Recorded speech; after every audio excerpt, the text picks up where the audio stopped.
live around the world, this is Paper Cuts with Brad and Jay. We'll just get this out of the way here. Thanks for joining us on Brad's show. Yeah, thanks for coming to my show. I did not say shenanigans. Okay. Are you drinking already? No, I've just got water. Always looking smooth, aren't you? Yeah, I do it. I try to clean up for the show. Look, one of us has to. Come on. It's the Devil's Creek release party with Todd Keisling and friends. We are live.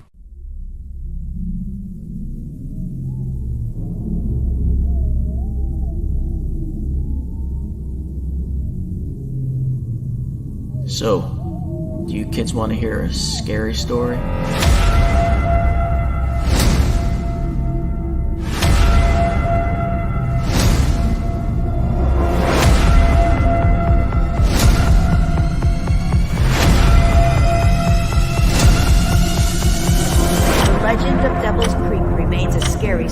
Told to spook the young. A story given occasion to life by the whispers of a boogeyman named Jacob Masters, who still haunts those woods.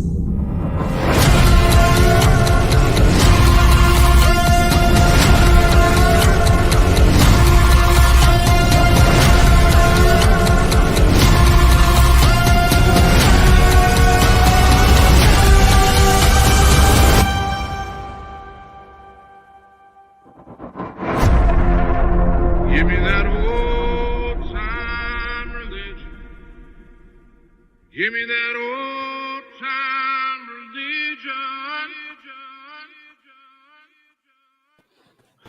I've got goosebumps. Got goosebumps. Yes. Welcome one, welcome all to a special edition of Paper Cuts. I feel like we've been saying that a lot lately for our Paper Cuts editions, special edition. Well, Special. Everybody's special. All of them are special editions, right? Yeah. Yeah. What's up, everyone? I'm Jay. That's Brad over there. What are we doing here on a Tuesday evening? Normally it's Friday, but Tuesday. I have to get up in a few hours to go to work. Stop. No one cares, Jay. No one cares. It's a release party on a Tuesday. Yeah. Well, I'm sorry. I take that back. It's a re-release party. Yeah. It's a resurrection party. Yeah. There you go. A resurrection party. I like that. Hightower for the win. We have That's to. right. We have to. You have to pay again to get the book. This time with a different publication. Okay. That's what's going on. Devil's Creek with Todd Keisling, and he brought a friend. Hightower. It's me. Yay. Hey, welcome to the show, everyone. And take it away. He had to bring someone from Kentucky. Yes, I did. The book is set in Kentucky. Well, I am outnumbered here.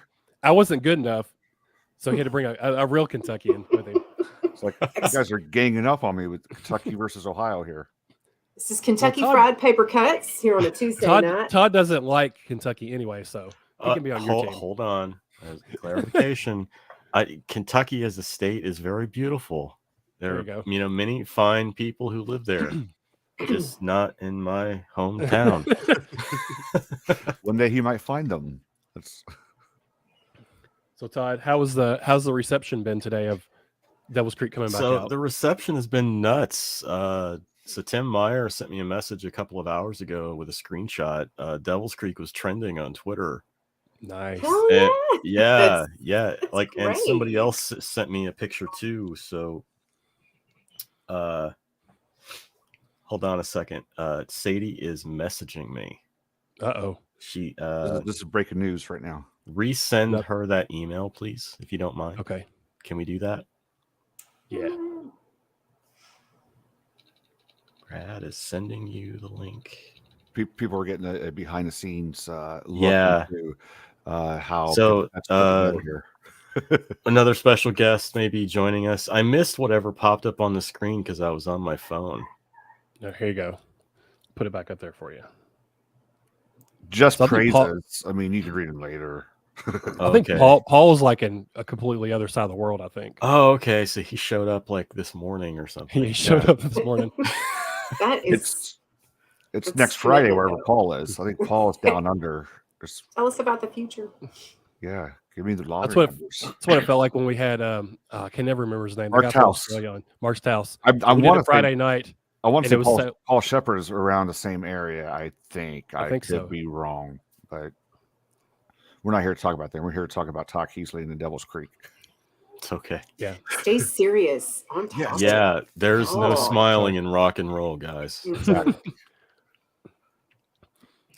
So yeah, the reception has been reception's been good. going really well. I mean, Right. I kind of had this ongoing thread on Twitter all day, just talking about stuff that went into the book, stuff that got cut from it. Everything I was going to insider ask you stuff. is just this big long Twitter thread, so we can just end the show in just a few minutes. You know? You just No. post Read them the- on Twitter. read the thread. Yeah. Just go read Todd's thread. I mean, if you want, that's Just cool. put on a video with some music behind it and just like a scroll. I could just, that could just be Feel like the launch this- party is me just reading through the tweets myself. Can be the Star Wars crawl. Yeah, there you go. And for those tuning in, they're like, what the hell is happening right now? What are we talking about? This dude's had this book out for almost 3 years now. What, are we late? Is Paper Cuts late? What's the story? We have a new publisher. The story is that my novel Devil's Creek went out of print earlier this year, or early. Well, it's now 2023. Early last year.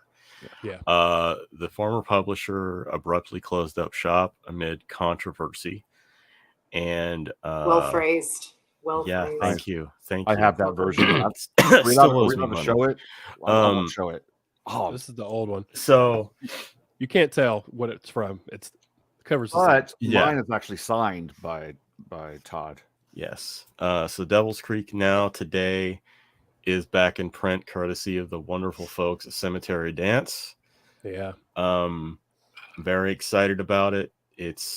I don't know, it feels like it's been everything about this book to me has just been a fucking journey, guys. Like, it's been this, almost like I'm fighting a war with faceless people. It doesn't make any sense to anybody else when I say it like that, but to me it feels like I'm just constantly having to battle something to get this book into the world.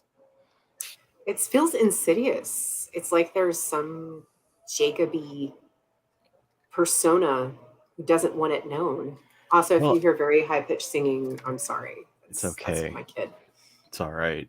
I mean, it does kind of make sense that there she is. Hey, Another horror herself. Welcome representing. back to the show. Hello. Welcome back, Sadie. How you doing? Good. How are you guys? I heard we're celebrating a book release tonight. Yeah. Just some little book. I don't know. You probably never heard of it though. Oh, I'm in the wrong Really video. really It's Yeah, tiny. It's like yeah. 50 pages long. Yeah. Yeah. Yeah, nothing to it. Just a long short story. You could read it in an hour. Sure. Yeah. I probably have never heard of it. I've never added it to any best of lists in the past No. year or so.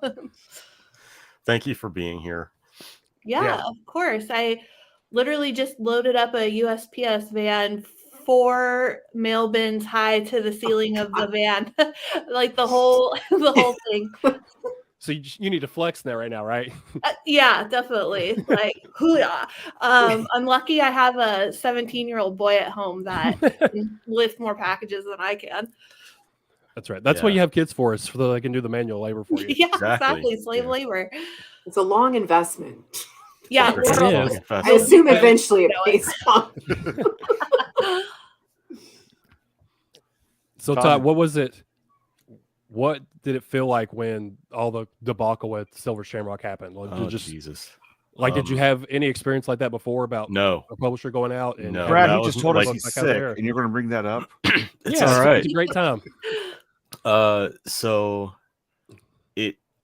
it's kind of weird because like I have known writers who have gone through this sort of thing before, but I'd never gone through it myself. And I think looking back in hindsight, I was in the best possible place to be when that happened, because it happened during the weekend of AuthorCon.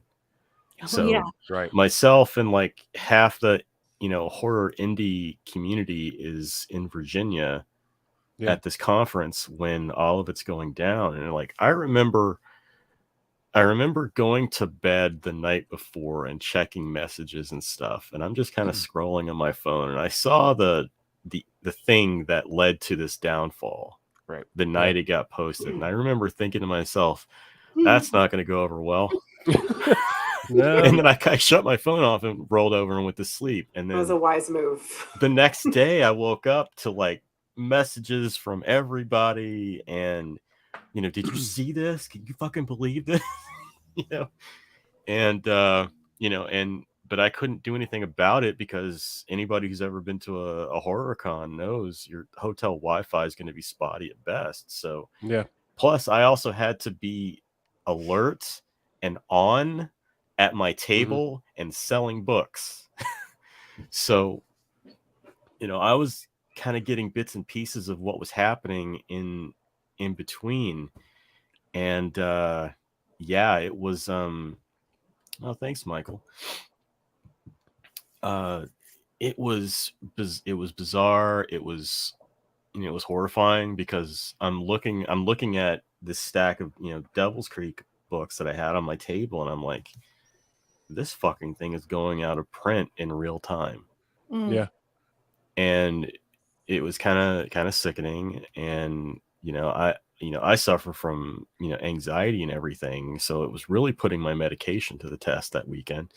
But at the same time, like I remember getting up to get away from my table. I went to the restroom and everything, and like coming back into the conference room, Kevin Lucia walks up to me and he puts his arm around me and says, you have a home, a cemetery dance if you want it.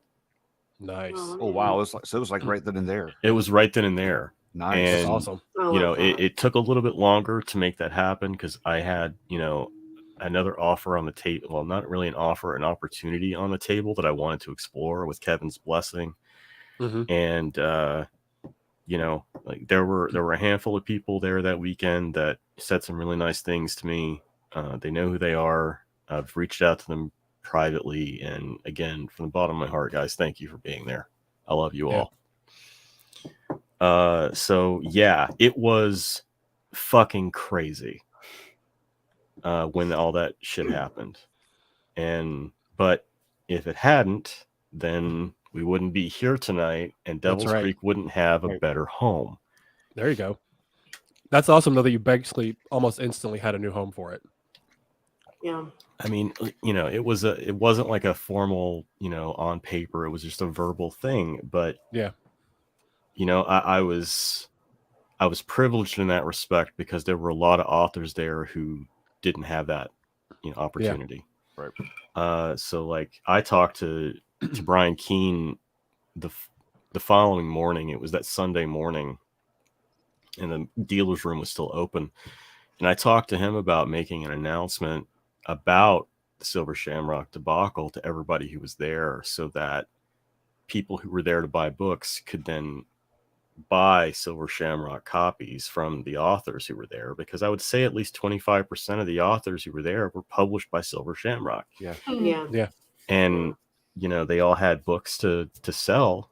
So Brian got on the megaphone, made that announcement, and I hope that they were able to sell their stock. That's when you mark them all as now limited edition. It's funny. I didn't exactly do that, but I did have to charge a premium on the copies I had left, because when the copies I had, without going into the the grimy specifics, and keep this somewhat friendly, non tasteful show. There you go. Tasteful. I don't know if that's the right word for this show.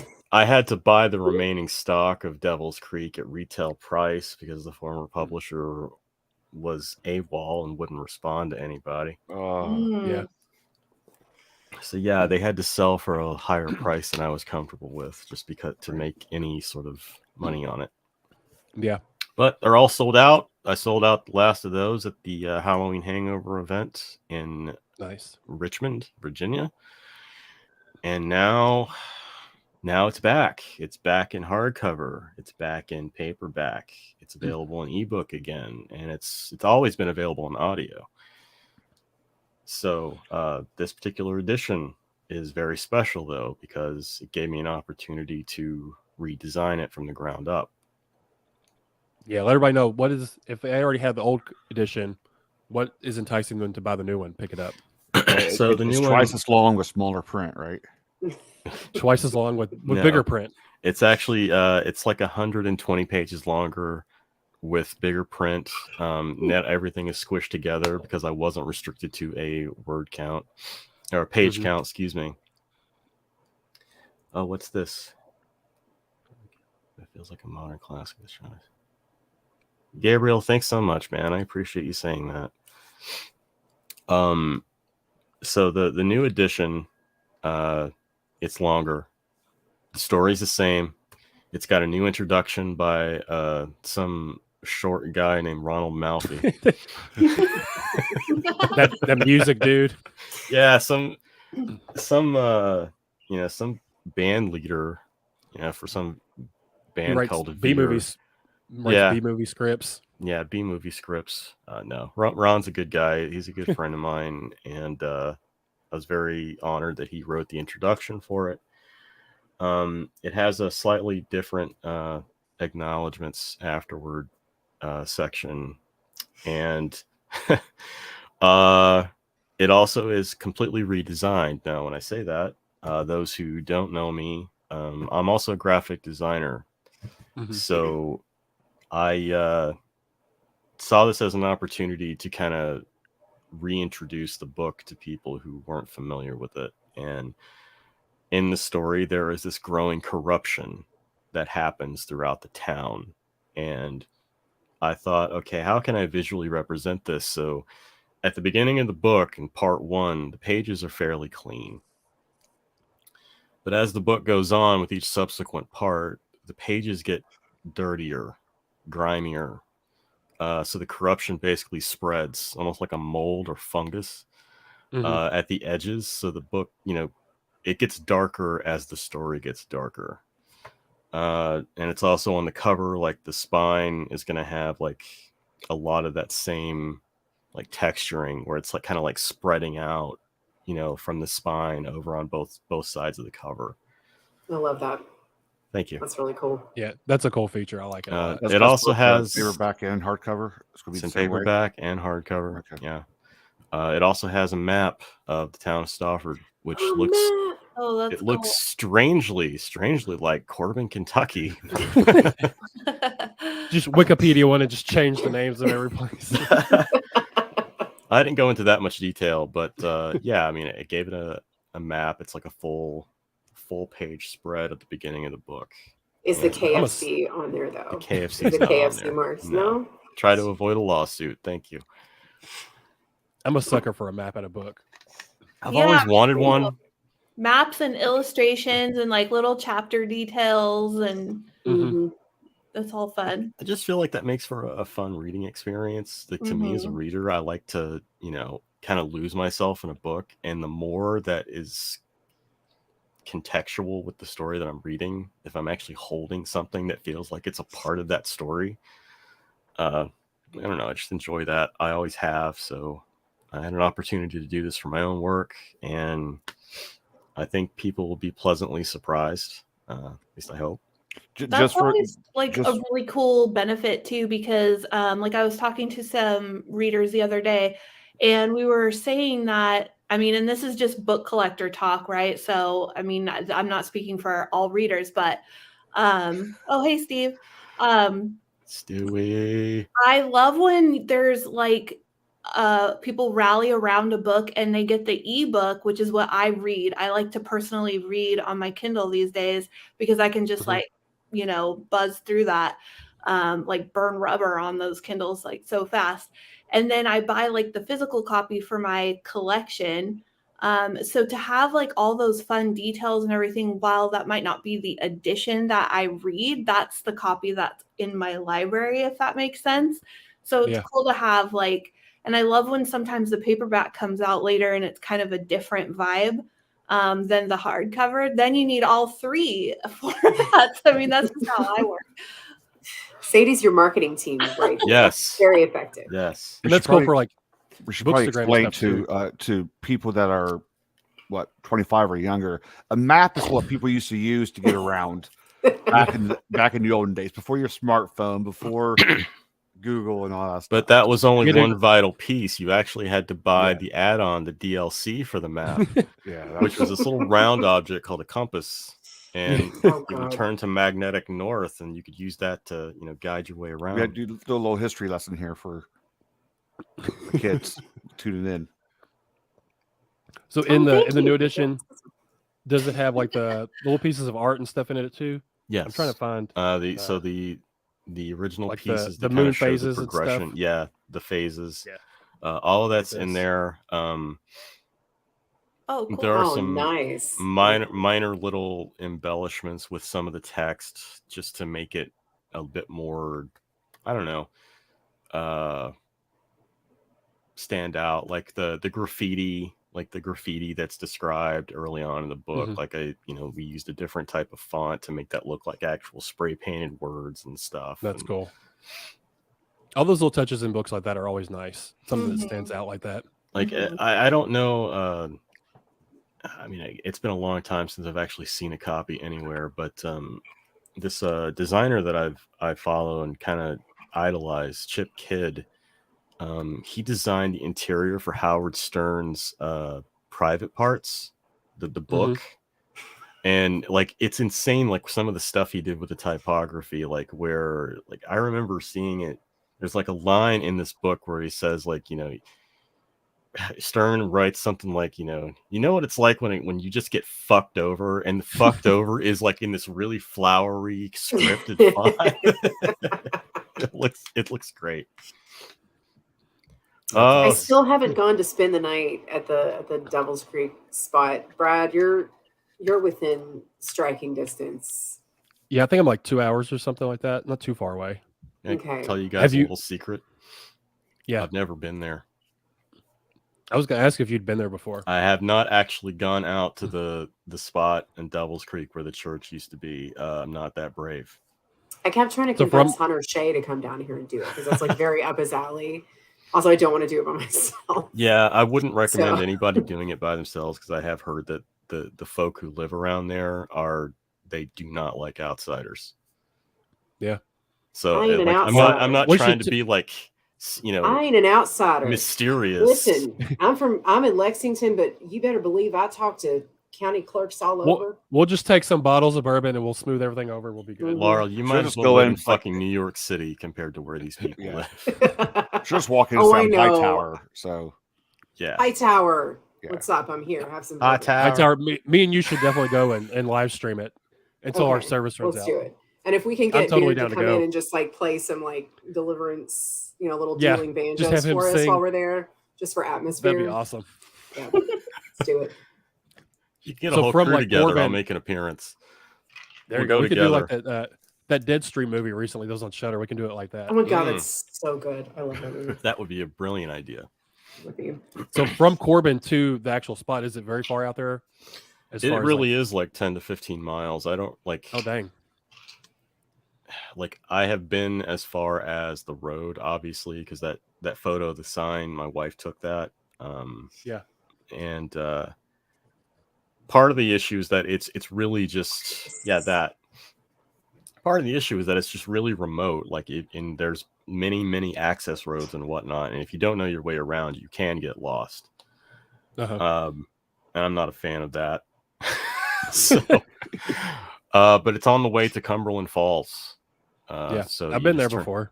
Yeah, then you pass Devil's Creek Road if you've been to Cumberland Falls. So yeah, it's outside of town. It's like on the way, like taking the back way to Williamsburg from Corbin. You'll go right by it. Yeah, okay. I know I Google mapped it when I think you're on a podcast when the book originally came out, you were talking about it, that it was a real place. So I Google mapped it, and it's literally the Daniel Boone National Forest, and there's just a dot in the middle. Yeah. Where Devil's Creek is, just way out in the middle of nowhere. Yeah, and somebody like there really was a church out there. That much I know is true. It did burn down. How it burned down, why it burned down, I don't know. There's really nobody left to, can talk about it really. So I kind of just made up my own story as to why, and built upon all these like urban legends I'd heard growing up when I lived there, and it's always fascinated me. So I had my mother to thank for that, because she forbade me from ever going out there. She made it that much cooler. Well, no, she made it even more like mysterious and ominous, because when I pushed her and I asked her, well, tell me why I can't go out there. Just tell me why. Does it have to do with people going out there to party? You afraid I'm going to go get drunk or get stoned or something? And she just looked at me, just honest, clear-eyed, and said, because there's nothing there. I'm like, what do you mean there's nothing there? She's like, there is nothing there. It's a void. The one time I went there, there were no birds, there were no insects. It was just a bad place. Yikes. And then she threatened to take my keys away if she ever found out that I drove out there. So I was gonna say, because like that would still, like, teenager Hightower would have been like, anyway, yeah, I gotta go see this void. I was a pretty. Like, normally your parents tell you something. Same thing. So yeah. Yeah, no, my mom told me about Ouija boards. Like, I was like, Mom, they sell it at Kmart. Like, why can't I play with it? And she, same thing, just kind of like dead serious, told me, like, I don't want you playing with it. If anybody at a sleepover is playing with it, just understand that there's like bad things that could happen, and you could open a door or a portal to something that you don't want to mess with. Like, do you want to mess with like demonic energy or bad ghosts or something? And I was like, fuck no. Like, I don't believe in ghosts, but I won't mess with the Ouija board. I tried to get one name. She said, my mom said, don't open a door. She said, don't open a door. You don't want it. Because like, I love ghosts, and we were like a big, like, horror oriented, like ghost horror story type family. But she never wanted me to go do like ghost hunts and stuff like that. And when I asked why, she's like, because I don't want it to follow you home. Yeah. It's all, well, it's all fun and games when you're like somewhere else, but when it's at home, and I think I do agree with that. I tried to get one for one of my kids for Christmas, but my wife had a fit, so I didn't follow through with it. It's all the moms. All the moms are over here. I am that mom now. Same. I am also now that mom. Yeah, I was like, you want to smoke a little dope or whatever, I'll go the other way. But that's fine. I can deal with that. You're not coming home. I don't know any exorcists. I can't help you, child. I would just be like, don't bring that shit into my house. You want to get possessed by the devil, you do it in your own fucking place. Do not bring it to my house. Not under my roof, okay? No, my mortgage, my rules. Answer the salt and start pouring it around. I forget who asked the question on that popped up, but yeah, it's got the same cover, just with some alterations and new blurbs and whatnot.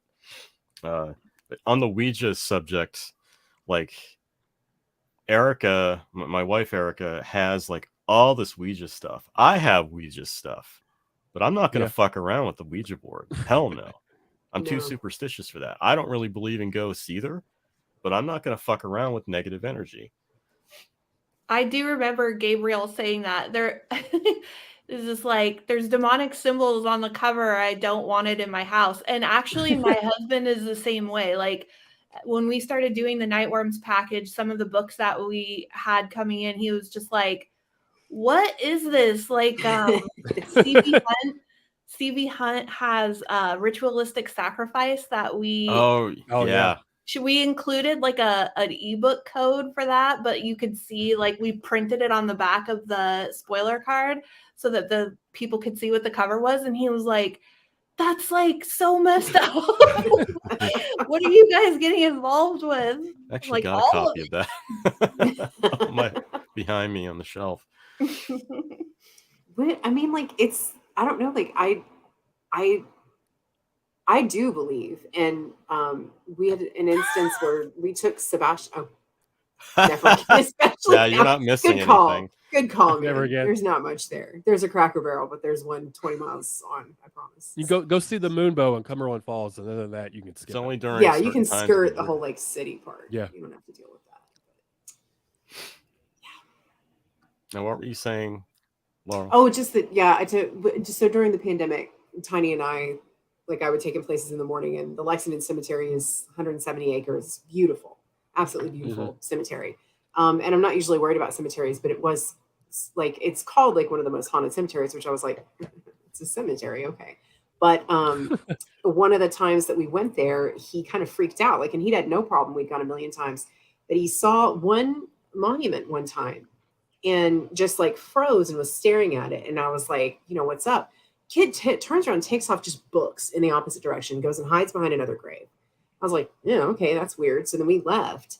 And a while after that, he started saying that there were like shadow people in his room, that there were little boys, little shadow boys in his room, and that they didn't like him. Nope. And so, yeah, I was like, I called a girlfriend of mine who's like very up on this kind of stuff. I was like, I think I brought demons home with my child.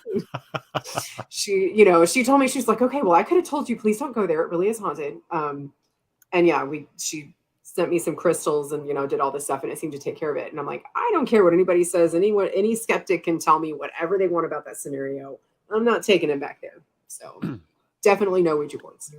No. Like I said, that's not something I believe in, but I also don't want to test it and push the boundaries of it and find out. Good call. Same. So Hightower, you're taking your kid to a cemetery for fun. Yeah. Okay. I just want to clear that up for see. I mean, you know what I do. Yeah. You know who I am, right? Okay. He told Jay, we live in Kentucky. There's not much. I was gonna say there's not much else really to do in Kentucky, right? Especially during a pandemic. What am I gonna do? Right. Where am I gonna take him? Everyone there. Chuck E. Cheese is closed. It is. Kentucky's got cemeteries and outhouses, right? I don't know. I don't know. Horses. Outhouses. Did I just throw it down? Okay. Horses and bourbon. Fucking Ohio, dude. You have no. I know. What do you got? It's a step up. Okay, we have indoor plumbing, so it's get a step north. That's not the same. That's right. Wow. I don't even live in Kentucky, and I was offended by that. Sadie's like staying way out of it on the West Coast.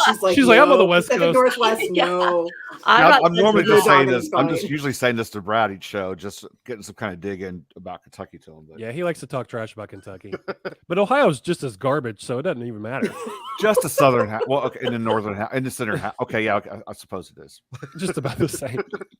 You guys do have Hofbrau House, and so. No, wait. Actually, that's in northern Kentucky. Just kidding. You have nothing. Nothing. All they have to claim is Skyline Chili, which is fucking disgusting. I don't want to claim that. Oh, it's yours. You guys, it's yours. No. See, the things they have, like he won't claim Cincinnati. He doesn't claim Skyline. Cincinnati is in Ohio. Yeah, you guys can have that too. I'll take the Bengals. Screw Cincinnati. You guys can have that. You can keep Ohio State though. They suck. Okay. I think at the very beginning of when in Devil's Creek, I mentioned that Newport is a shithole. It's a shithole with an amazingly good German restaurant. There's the riverfront, and then there's Newport. Well, yeah, riverfront is like a whole other city. Yeah, Newport, however, is a shithole. Sadie's bored now because we're talking about East Coast things. I'm sorry. I ordered a pizza, so I'm just checking DoorDash to make sure I don't miss my pizza. That is absolutely legit, and I support that because I'm very 5:38 here, so it's that's right. What kind of? I need to know what kind of. Yeah, pizza. what pizza? Well, so most of the time we'll go for like a local place, but sometimes I get a real craving for just Round Table's chicken and garlic pizza is my favorite. Mm-hmm. So we'll do like a half and half, like because my husband and my kid like to have like the full meat pizza, but I don't really like all of that meat, so I like to get the chicken and garlic because it's a white sauce. Chicken and garlic sounds good. Yeah, it's really good. Erica's a big fan of white pizza. It's really, really good. But I did also, just in case it does come and I have to go, I want to tell everybody who's watching the show and is going to watch this later, like if you haven't read Devil's Creek, I always recommend it to people who say they haven't read anything scary lately. Like there's sometimes I pop in and out of Reddit or sometimes TikTok because there's like a new up and coming crowd of horror fans who are just like just now getting, cutting their teeth on horror. And they're always like, oh, I read this, it wasn't scary, blah, blah, blah. Or I just really want to read something that's really going to freak me out. And there are a few scenes in Devil's Creek where I was like, I am not even going to read this at night. Like, this will be my daytime book. Wow. And I'll read something a little tamer at night. Because, Todd has this way of describing certain scenes. I'm not even going to say what, but there's certain scenes where I didn't know where it was going to go, and I was terrified. So, if you're looking for something that's going to give you goosebumps, definitely buy this book. Thank you, Sadie. I appreciate that. Thank you. Yeah, of course. I think I said it in my original review, and I said it on Twitter earlier, that when I read Devil's Creek, it was the best small town horror book I'd read since Salem's Lot. Oh, that's a good, that's a good touch point for it. Absolutely. Yeah. And it makes sense, I guess. Salem's Lot was a big inspiration for it, at least in terms of like how I approach the story and dealing with a small town full of living, breathing people. Yeah. And like the stories themselves are completely different, but you just get that sort of vibe, that sense of this small, tight-knit community. And I think it's hard to pull off. And Salem's Lot did it great, and then Devil's Creek did it great. Thank you. It's that and the creeping dread, like the pulling you into it, and then you're seeing all the little threads of where things are starting to get, to go bad, and there's nothing you can do about it.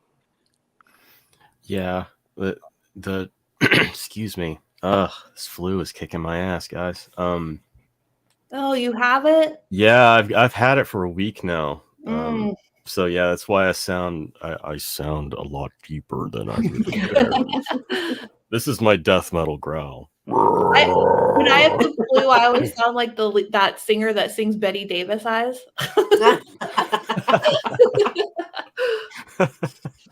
I sound like I've had like a few whiskeys. Been chain smoking for a while. Yeah. Oh shit! What was I even talking about? I've lost my train of thought. The small town stuff. Yeah, well, that's it. Small town stuff. How? Like I could talk about Salem's Lot. Okay. Salem's Lot. KFC. Yeah. So Salem's Lot was, just understanding how to get all the pieces to fit together, how to tie them. Like it all started with Salem's Lot. To me, that's probably, if I had to narrow down my favorite King novels, I would have to say Salem's Lot is probably my favorite King novel, period. That's my favorite too. Yeah, it was my first. Wow. Same. It's my first and still my favorite. Yeah. Like I feel like he tapped into something there that he later kind of expanded upon. But the first time he did it for me is like where the magic really is. It's like, and like that was, I went back and I reread part of the book while I was writing Salem's Lot, but while I was writing Devil's Creek, I went back and reread part of Salem's Lot. I also bought the audiobook so I could listen to it while I slept. Nice. Just to try and like absorb it subconsciously. And one of the things that I really love about it is that the villain he's off screen for most of that book. Yeah. So, I tried to do that with Jacob. He's a bit more present than Barlow is in Salem's Lot, but he's also so much more punchable. So punchable. You're picturing Joel Osteen and oh yeah, I tagged Joel Osteen this evening and offered to send him a copy of Devil's Creek. You did not? Did you really? Too, yeah, you did. It's on the house. On the house. Slow clap right here. I was talking about the inspirations behind Jacob Masters as a character, and there were three: Reverend Kane from Poltergeist 2, the old man for the appearance. Nix the Puritan from Clive Barker's Lord of Illusion in terms of like the language, how he speaks, and Joel Osteen for the slimy charisma. And I tagged Joel, And then in a separate tweet, I said, Joel, I'm more than happy to send you a copy of Devil's Creek. It seems like the least I could do. Yeah, that's awesome. Then you can hate read it to your congregation. Yeah. There you go. Fabulous. Yeah, Todd Keisling is the devil. To Joel Osteen, kindly take this book and shove it up your ass. Sincerely. I love it. Yeah. Actually, I'm going to grab another copy of it, and I want you to sign it just like that, please. Don't sign it to me. Sign it to Joel Osteen. To Joel Osteen. Yeah. And that's go ahead. I hope I wake up tomorrow and he's blocked me on Twitter. I will consider that a personal. Yes, mission accomplished. Yes. Make that your pinned tweet where you screenshot it. Yes. I'll print that out and have it framed. We'll get a copyright strike on this. We'll have to take it down because he got upset. But I loved with Salem's Lot and Devil's Creek. Just you have all these side characters, and at first they don't seem like they matter at all, but they're so important to the story. Like Laurel said, building up that dread. We're not always seeing everything through the main character's eyes. You're seeing how it affects, just the average, the neighbor or the ex-football player who's now kind of the bum or whatever. How it affects the whole town in general, and not just the main characters. Yeah, it's like in video games and I guess books too. It always seems like your main character, like the world is revolving around them, and wherever they're not, nothing's happening. If that makes sense. But doing it with all these side characters feels like it's a living, breathing world. It's a living, breathing, community, and it enriches the story so much more than only doing it through the main character's eyes, in my opinion. That's a good point, Brad. Yeah, I those scenes in particular are the ones I fought hardest to keep. Because everybody wanted me to cut them because of length. And like I even mentioned in my massive Twitter thread today that there were some scenes that I cut that I really didn't want to, but I had to. Thanks, Kenlin. So there's that scene with Jack's mother in the hospital, right? She's doing her crazy he lives thing, and the nurses are all kind of gathered around the door watching her, and the head nurse, Nurse Maddie, like she actually originally had like a whole mini character arc. There was a scene where she's fighting with the hospital administration over what she saw or what they are telling her she saw, because nobody wants to admit that this weird shit happened. There's also a scene where she goes to the nursing home where Skippy normally is supposed to be staying, but he always breaks out and wanders the town at night. She goes there to check on her mother the morning that all the shit's hitting the fan, and that's where she finds the geriatric orgy happening in the nursing home. As I one does. really, really, really wanted to include that just for the gross out factor. If that sound clip doesn't sell the book, then nothing will. Right. I mean, it's not, to be clear, it's not in the final book. I mean, isn't there a scene like that in James Newman's book, The Wicked? There's Yes. like a gross church orgy scene in that. James Newman's book, The Wicked, was also an inspiration. That is really cool to know. Up. I love it.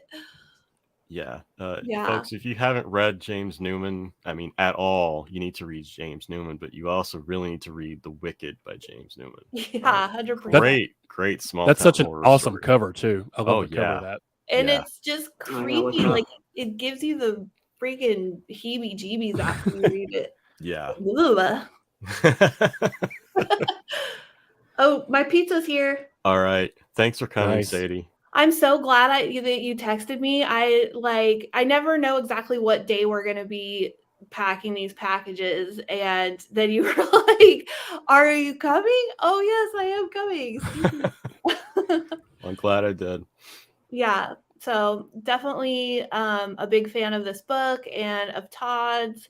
And Brad, thank you so much for having me on the show. You're welcome. Yeah. Good to see everybody. Thanks for coming, Sadie. Sadie, thanks for hanging out, Sadie. Bye, Enjoy guys. the pizza. See you, Sadie. See, it's Brad's show, right? It's Brad's show. Brad's show. That's what she said. She didn't say, "Look, it's Jay's show." No, it's all good. I'm not the only one. I will be the one that will make the show end. So, well, I've got Hightower's my new co-host. There you go. Hightower's my new co-host. We'll just change it to Paper Cuts Kentucky or something like that. You know what? And you can keep calling it Brad's show. I'll be your co-host. There you go. I'll do that, Todd. Yeah, we'll get Todd on. Todd's got a good podcaster the deep voice. voices. Yeah, he does. Like, I was an unofficial host of Ink Heist while it was still going on. You were, yes. Yeah. Yeah, an uncut version, Steve, is something I would love to see. There's a publisher out there who'd like to pick that up. Richard Chismar, if you're watching, I do know a certain publisher that I do know pretty well. I'll throw out Thunderstorm Books too. That'd be cool. Limited edition one. Yeah, like the uncut version though would have to, I'd have to put some work into that because, like I said on Twitter, the stuff that I cut out, I had to rewrite other scenes to make that work. So I can't just go and stick that part back in the book and it'll be fine. Do you think adding all that stuff back in, do you think it would be as effective as this version is? It's a good question. I honestly don't know. I think there's always the risk of, it not landing the way it did initially. Yeah. Like what comes to mind in terms of comparison is how in Jaws, when they were test screening that, the scene where Brody's putting the chum in the water and the shark comes up and it scares him, and he says, "You're gonna need a bigger boat," and all that. Apparently, like in test audiences,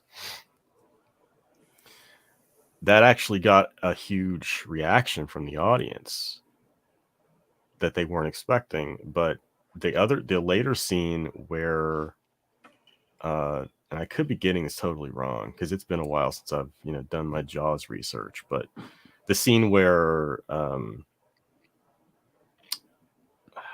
Richard Dreyfuss's character is underwater and he's digging the tooth out of the boat and the guy's head pops out, like that, didn't have the same impact that they were hoping for because they had already scared the audience the first time with the shark popping up and shit. Or I'm getting them reversed. I'll shut up. I haven't had enough medicine today. If Michael Clark is listening, he can correct us. Michael Clark's a Jaws expert, right? Michael Clark gave me a bottle of sand from the beach where they shot that. Yeah. I have it on my shelf somewhere over here. Mike, I'm sorry if I got it wrong, dude. Him and Jonathan Jans are going to come jump you over. That's fine. Michael Clark is the king of swag. He's so good at sending out swag to people. He really is. His stuff, just like the Jaws sand, he's such a cool guy. Yeah. I'm excited for his new one too. We all indie authors need to learn a thing or two from Michael Clark in terms of like how he promotes. I wish I could do what he does when it comes. He can do one of those master classes like they have ads for all the time. Yeah. He said he's the reason I had those Crossroads shot glasses. Is because I asked him. Yeah, and he's the one. He was like, "Don't do mugs; they're really expensive to ship." They are giant mugs. Like I had I've got a couple of mugs that are up on in my shop. Yeah, that are just drop shipped like through a printer. Yeah, nice. I keep my Stranger Dreams bookmarks in there too. Yeah, I've got like pins or something in yours. I've got a little pin in yours. I've got my Crossroads shot glass on the shelf in front of my Hightower section. It's such a little skinny section. But it's a very powerful section though. It's good stuff. Thank you. I appreciate that. Incredibly powerful. Gabriel had a question just a second ago. I guess he's just talking about the normal paperback. Does it have the map and the pages getting dirtier all the way through? The original edition, you mean? The original edition through Silver Shamrock does not. Didn't have any of that stuff, but the both paperback and hardcover editions that Cemetery Dance is publishing, they will have that. Yes. The hardback, is it one with like a the dust jacket on it, or is the cover printed on the? No, it's case wrapped where it's printed on the cover itself. Dust jackets weren't in the cards this time around, but I'm told that my next book through them will have a dust jacket. Next book through them. Yeah. Todd dropping little clues and hints there. Nice. So on top of this re-release, oh yeah, the new one has all that extra stuff, man.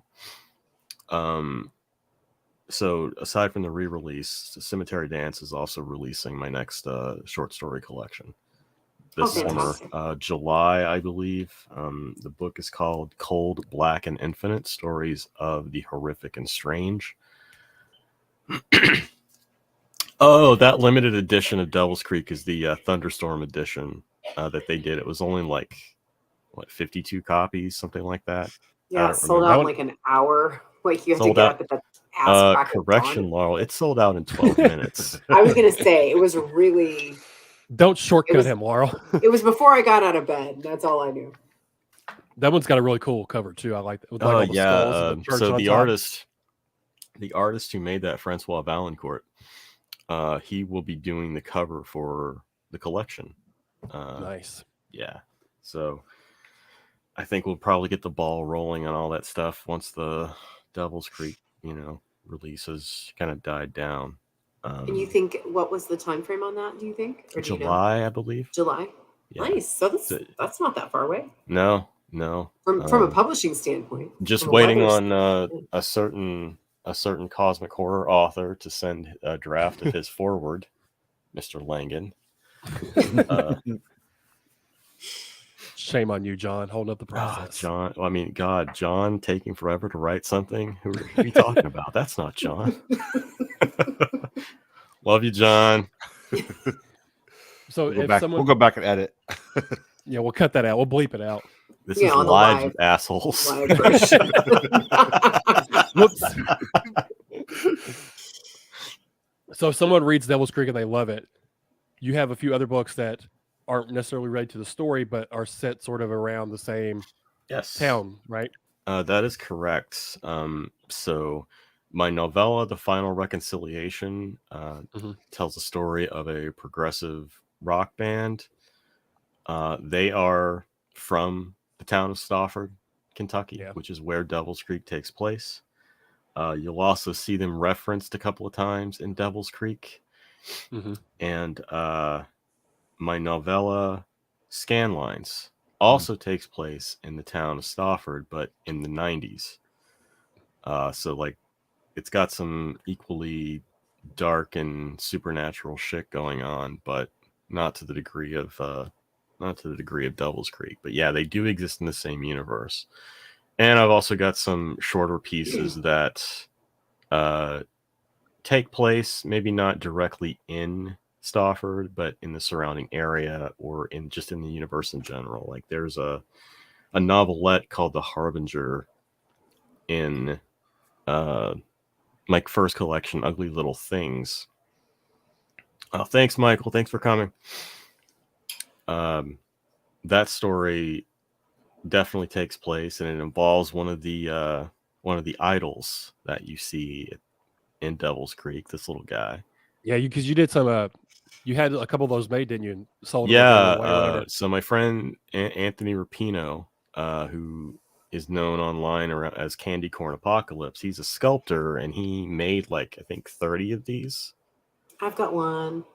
And he's gonna be at AuthorCon. He's gonna be at AuthorCon? Yeah, he's awesome. his table's next to mine. So he's bringing his books. He's bringing his books, and I hope, if he has time, I'm hoping he might print up a few more of these.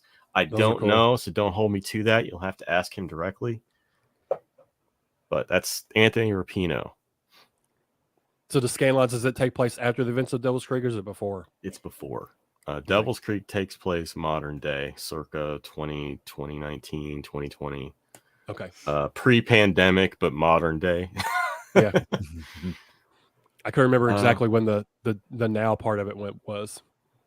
I guess what happens at the end, who knows what would be after that, and Scanlines might not even be possible at that point. Without giving too much away.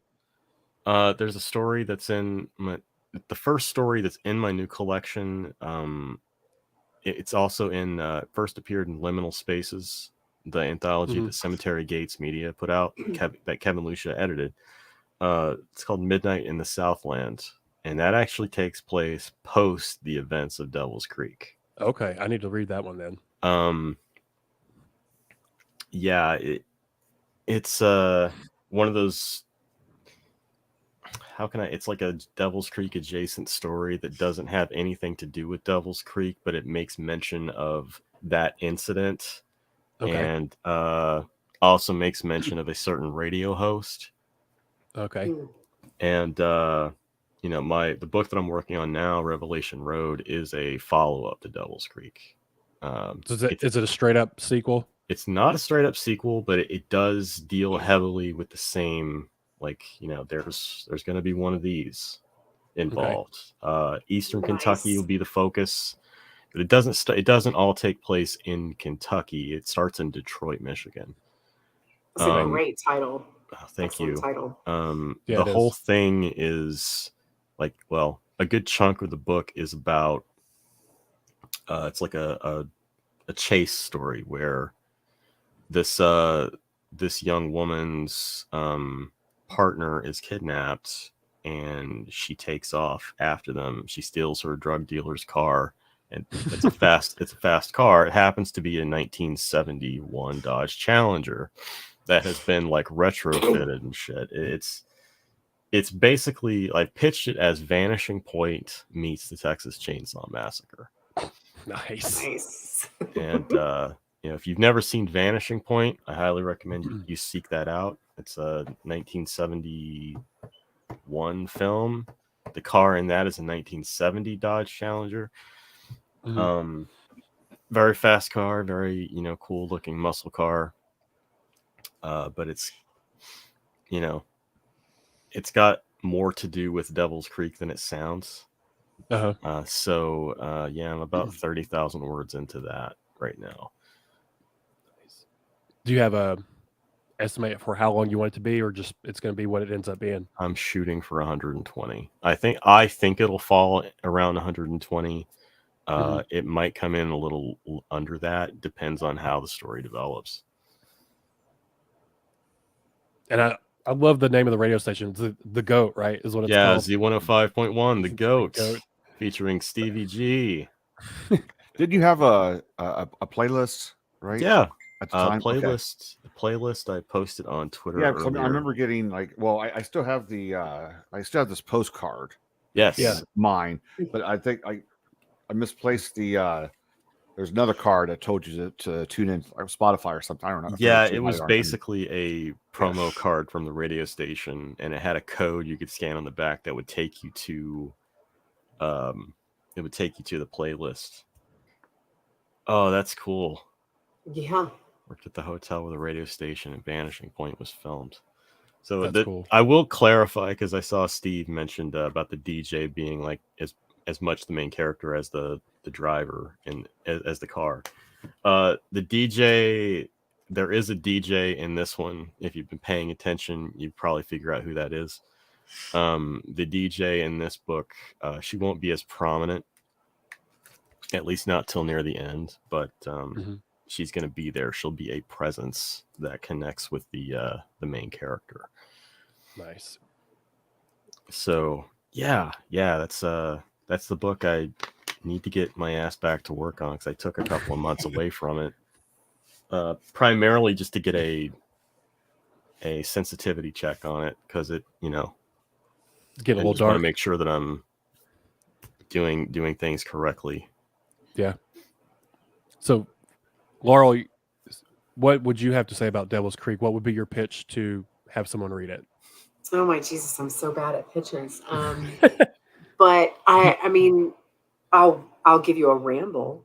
There you go. And you can just cut me off whenever. But no, it's okay. I love hearing you talk about me. As long as it's all complimentary. Just go on. Yeah, which it is, because it's. I read this, I think, a couple years ago, because I think I read it before we interviewed you on Ink Heist. And I'm from Kentucky, so I loved kind of that little Easter egg of like it being, in this vicinity, but it was everything I love about Salem's Lot. But obviously it's very much its own thing. And I love like a horror homage, which I don't know if you would really necessarily classify it as that, but I do, you can definitely see the influence. And it is that, the taking the time to build. And as someone who's written a couple of novellas,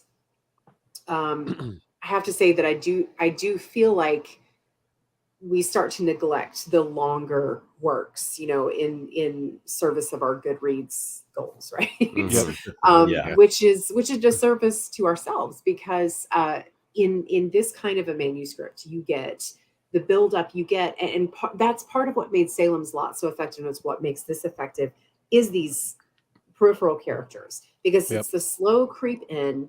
And it's the investment in those characters. It's seeing not just how things affect the main character. It's seeing the way that it's destroying an entire town. These people that have lives, that have relationships, that have wants and hopes, and, maybe they're assholes and maybe they're not. But you can see it just kind of pull in, and that makes it so much more effective when you see the main character interact with them in other ways, and just that dissonance, that eerie feeling that everything is really fucking off, which you can't get if there's no supporting cast. If it's all just one person and just their point of view, then you can certainly be invested in that person. But in this case, the absence of the claustrophobia, the expansion of it, makes it feel that much more dreadful, because in some of, and I won't spoil anything, hopefully. I can suck at that sometimes, but in some of the penultimate scenes, like, it's the spread of it, it's the vastness of it, it's huge, and it's very effective in that fashion. This is one that I know, like, again, sometimes if we're all chasing that Goodreads goal, you can look at kind of a chunky book and say, like, I don't know, but this, it's just so worth it. Yeah, because it's an epic, and it's very worth your time. I just set my Goodreads goal at 1. And I've already passed it for the year. So Internet, he's going to reread. Jay, he's going to reread Devil's Creek, and he's going to be done for the year. Yeah. That's it. He's done. He's done. Something I want to add to that, and thank you for the kind words, Laurel. I really appreciate that. Something that I talked about on the Killer Mediums podcast. Shout out to William Sterling. Yes, William. It's a great show. It's really fun. Was the use of repetitious language in the story. That is something that people criticized and had issues with initially when the book was released, and I feel now, several years apart from its original release, I kind of feel like comfortable just discussing it openly, because you're not supposed to talk about, as a writer, you're not supposed to talk about, your critics' opinions and whatnot. And they're allowed to have those opinions, but the reason behind the repetitious language is it's intentional. Give me that old time religion. Your will and the old ways are one. Talking about, all that stuff. Those are examples, but all the stuff that Jacob says that gets parroted by all the corrupted members of his flock, like, the repetition of language is how cult leaders get you indoctrinated. That's, shit. Watch something on Jonestown. Watch something on Scientology. Like, they strip down language. They apply their own terms, and then slowly people start adopting those terms, and they start thinking in those terms, and it basically they're basically limiting themselves to a certain, narrow point of view. Case in point, like, I just finished watching the series on HBO about the Nexium cult. And, over the course of that series, you can kind of pick up, like, how over the years, as Keith Raniere was shaping this organization, he's chipping away at their language, and things become acronyms rather than what their full on words are. and it's just really interesting to see how the manipulation of language can lead someone down that path. So to me, that's always been interesting to me, and I tried to work that into the text, as that's something that people caught on to, but in a negative way, which maybe might have been too effective. I don't know. See, I remember reading it, and what stuck out to me, like I could tell you did research, and to come up with the whole repetition of language. And I think when I was reviewing it, I mentioned I was worried that maybe the FBI was going to be watching your computer, because there's a part about meth in there that was like how to make it, basically. I was like, well, I kept that as vague as possible. Yeah, I know, but I was like, he's screwed now. But I mean, I caught on as soon as I saw the repetitious language. It's a cult that's involved. I think Gabriel's saying that right now too, that he knew exactly, a cult's involved when you start hearing about the language like that. So, I mean, there's research, obviously. So, I was listening to your Killer Mediums episode today, and I'm paraphrasing. You mentioned one of the reviews said that, the repetition got annoying to him because it got stuck in their head, and you're like, exactly, that was the whole point. Yeah. I'm mission accomplished on your part. Yeah. So, using the song "Give Me That Old Time Religion," and that, I love Beard's voice when he sings it. That's so good. Yeah, it's haunting, so isn't it? It's so good. I don't know if he's watching tonight, but his review, seeing that video that he did, his review of Devil's Creek will always be etched in my mind, because that was the first one. Yeah, that was the first one, and so pretty gracious that he was able to record that for me so I could use it in the trailer, because it's just a haunting song. Yeah, he's got a great voice. He does. He has an amazing voice. So you should probably let Todd, take some more medicine and get to bed here. He looks like he's, not. I can do this all night. Look at him. He's like, yeah, I'm good to go. That's good for you, masking your own need to go to bed. That's right. Todd's blame it on someone else. Well, if I get my 3 hours, I'm good to go. Like I'm good for a few more hours, but Jay, I know it's his past forehead your is sweating. bedtime. Yeah. Before we go, I want to go ahead. You got to take your little paper cup of pills, and I do. It's a routine. The nurse will come by momentarily. momentarily. Machine ready. She'll be right there. So before we leave, I want to read like the couple sentences of my review to get my thoughts, because I'll ramble forever if I don't do it succinct like this. Yeah. You know how I ramble, Jay. We'll be here for an hour. Yeah. So this is like the last paragraph of my review. Insidiously horrific, sprawling and epic, a masterclass in small-town cult horror. Devil's Creek by Todd Keisling is a juggernaut to be reckoned with.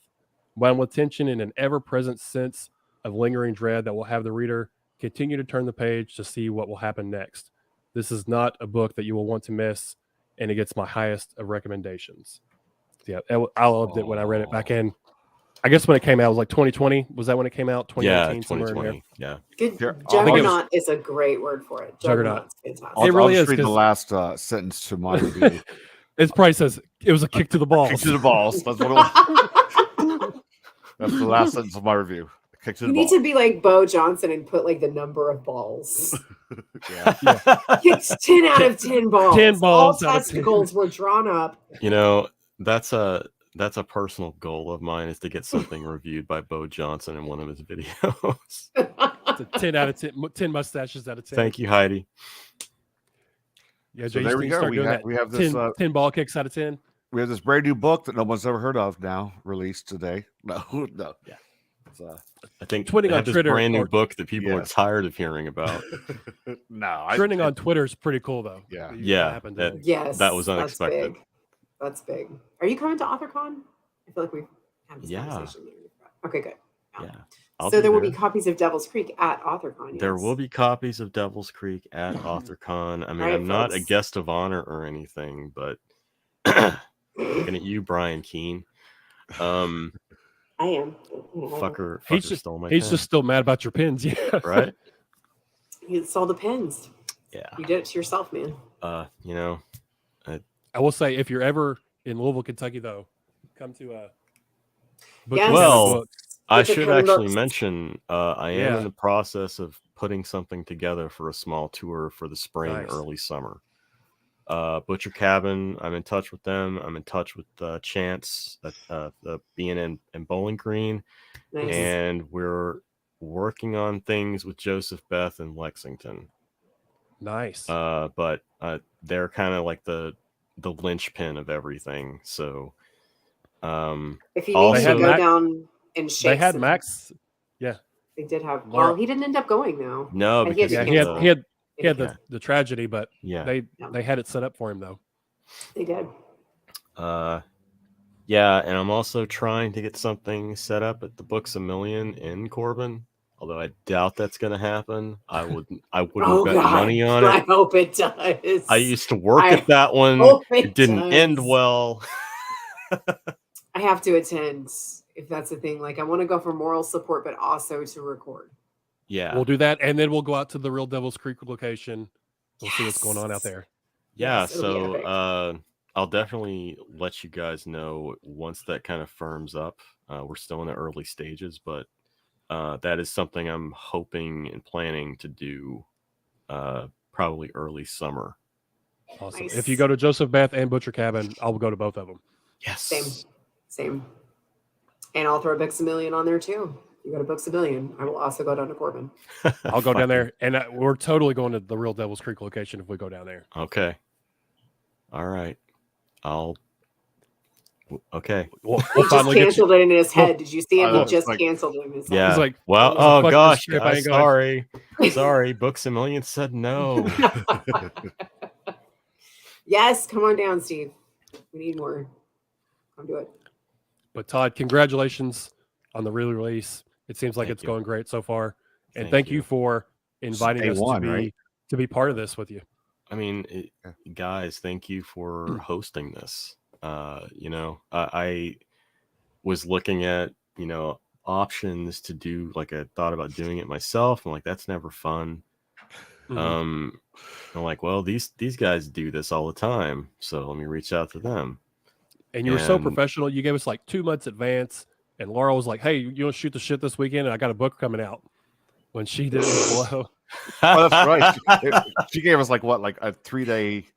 She's like, hey, what are you doing on Sunday? I am nothing if not half-assed. It's okay. We love you anyway. I appreciate that. Yeah, it's always an honor to be part of these things, like the cover reveals, the release parties. thing It's is, always a lot of fun. The thing is, she gave us like 3 days, but what's to say for us? Because we're like, yeah, we're free. Yeah, we're ready to go. We don't have anything to do. It's like, yeah, it's a Friday night. I'm not doing anything. Well, and to be clear, this is never an issue of like, I'm so important, it doesn't matter. It's more just like, holy shit, I just put the kid to bed and I've worked and I just turned in a short story and I fucking realized I have a release in 3 days. Jesus Christ, what do I do? So I appreciate you guys stepping in on that. Bye, Steve. Yeah, we appreciate anybody coming to us that wants to do anything like this. It's always an honor and a lot of fun to do stuff like this. I'll consider this your notice. I'll probably come to you to do the launch for the collection this summer. Let's do it. All right. Is that enough notice? Is 6 months enough? 6 months. Mind us. Yeah. Okay. We don't I'll keep call you guys the day put it before on your mine fucking comes out. calendar. I'm not your secretary. Jay's officially old. works He'll for us forget now. about it. Yeah. As soon as I get off, I'm gonna forget about it. So, but there you have it. Yeah, congratulations to the re-release of Devil's Creek. Thank you. Bigger This and better time than was- ever. Yeah, this time with Cemetery Dance. Exciting news, exciting things, and go buy another copy. Yeah, it seems like the new edition is going to be well worth it with the extras that you have in it. So a really it. nice looking edition because Yeah. you shared the insides with the growing, creeping. It looks really great. Thank you. All right, for Hightower, thanks for stopping Hightower. by. Totally appreciate You're it. welcome. Sadie, if you are still watching, thanks for hopping by as Thanks, well. Sadie, for hopping back in. Good to see you, Sadie. And thanks everyone for tuning in and for your support. Yep. Man of the hour, right here, bottom Todd of my- Keisling. Yeah. What did you say? I was talking. I mean, I don't know. I've already forgot that too. Yeah. You interrupted him, Jay. He was trying. I was trying to give a heartfelt thanks from my cold, my cold dead heart. That doesn't work. Jay just decides to talk over me. All right, that's a wrap. All right, see ya. Thanks, Laurel, everybody. thank you, guys. Bye, Jay. I still love you, Jay. I know you do.